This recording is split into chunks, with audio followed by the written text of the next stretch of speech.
Welcome to Dhoondi TV. YCP నియోజకవర్గ ఇన్ఛార్జీలుగా నియమితులై తామే అభ్యర్థులం అనుకుంటూ ప్రచారంలో దూసుకుపోతున్న వైసీపీ ఇన్ఛార్జీలకు ఆ పార్టీ అధిష్టానం పెద్ద వైవి సుబ్బారెడ్డి పెద్ద షాక్ ఇచ్చారు.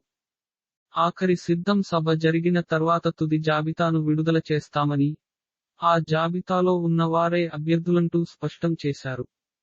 శనివారం నాడు విలేకరుల సమావేశంలో మాట్లాడిన వైవి సుబ్బారెడ్డి ఇప్పటివరకు ప్రకటించిన వారంతా కేవలం సమన్వయకర్తల మాత్రమేనని, పోటీ చేసే అభ్యర్థులు కారని స్పష్టం చేశారు.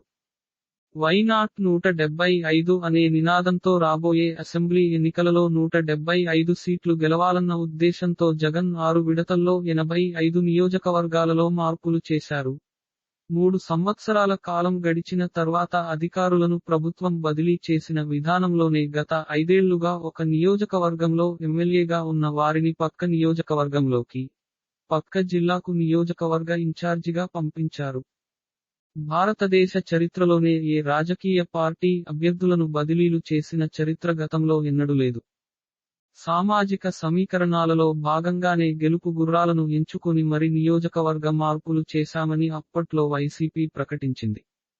ఇప్పుడు తూచ్ అంతా ఉత్తుత్తిదే అన్నట్లుగా వారంతా కేవలం పార్టీ సమన్వయకర్తలు మాత్రమేనని, సిద్ధం సభలన్నీ పూర్తయిన తర్వాత అసలైన జాబితాను విడుదల చేస్తామని, వారే వైసీపీ తరపున ఎమ్మెల్యే అభ్యర్థులుగా నామినేషన్లు వేస్తారని వైవి సుబ్బారెడ్డి చేసిన ప్రకటనతో ఇప్పటి వరకు సిట్టింగులను కాదని తమకే సీటు ఇచ్చారు అనుకుంటూ సంతోషంగా ప్రచార కార్యక్రమంలో మునిగి తేలుతున్న అభ్యర్థులకి ఉరుములేని పిడుగులాగా వైవి సుబ్బారెడ్డి ప్రకటన తగిలింది.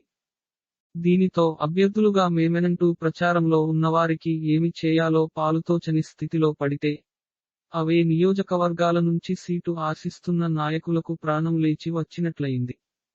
ఇప్పుడు ఉన్నవారు అభ్యర్థులు కారని, ఇంకా తుది జాబితా సిద్ధం కాలేదు కాబట్టి, తుది జాబితాలో ఇప్పుడు ఉన్న ఇన్ఛార్జి కాకుండా తామే అభ్యర్థులు అయ్యే అవకాశం ఉందంటూ లోలోన సంతోషపడిపోతున్నారు. నియోజకవర్గ ఇన్ఛార్జీలుగా ప్రకటించిన తర్వాత వారు ప్రచార కార్యక్రమంలో పాల్గొంటున్న సందర్భంలో అప్పటి వరకు ఆ నియోజకవర్గాలలో అభ్యర్థిత్వాన్ని ఆశిస్తున్న వారు తమకు ఈసారి టిక్కెట్ రానట్టే అని నిరాశలో కూరుకుపోయిన తరుణంలో వైవి సుబ్బారెడ్డి ప్రకటన వారి చెవులకు అమృతవాణిలా వినిపించింది. అయితే నియోజకవర్గాలకు ఇన్ఛార్జీలుగా నియమించిన నియోజకవర్గాలలో సీట్లు రాక భంగపడిన వారు పార్టీపై అలకపూని పార్టీని విడిచి వేరే పార్టీలో చేరటమో, లేదా ప్రస్తుతం ఇన్ఛార్జిగా వచ్చిన అభ్యర్థికి సహాయ నిరాకరణ చేయుటమో చేస్తున్నారు.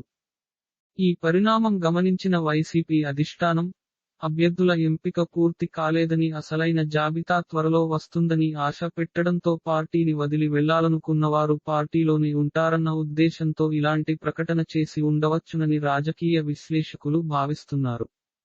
ప్రస్తుతం ఉన్నవారు అభ్యర్థులు కారని, కేవలం సమన్వయకర్తల మాత్రమేనని ప్రకటన చేయటం ద్వారా పార్టీలో నుంచి వలసలు పోకుండా ఆపటానికి వైసీపీ అధిష్టానం వేసిన ఎత్తుగడగా వారు పేర్కొంటున్నారు.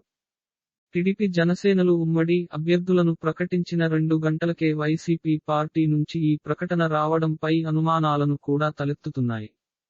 ఇప్పటివరకు సామాజిక సమీకరణలో భాగంగా అభ్యర్థులను నియమించామని చెప్పుకుంటున్న వైసీపీ, టీడీపీ జనసేన అభ్యర్థుల జాబితాన్ని చూసిన తర్వాత ఆయా నియోజకవర్గాలలో ఆ అభ్యర్థికి దీటుగా పోటీ చేయగల సమర్థుడైన నాయకుడు కోసం వెతికే పనిలో పడిందేమోనని రాజకీయ నిపుణులు అభిప్రాయపడుతున్నారు. అందుకే ఇప్పటివరకు ఇన్ఛార్జీలుగా నియమితులైన వారు కేవలం సమన్వయకర్తలేనని, అభ్యర్థులు కారని ప్రకటన చేసినట్లుగా వారు భావిస్తున్నారు.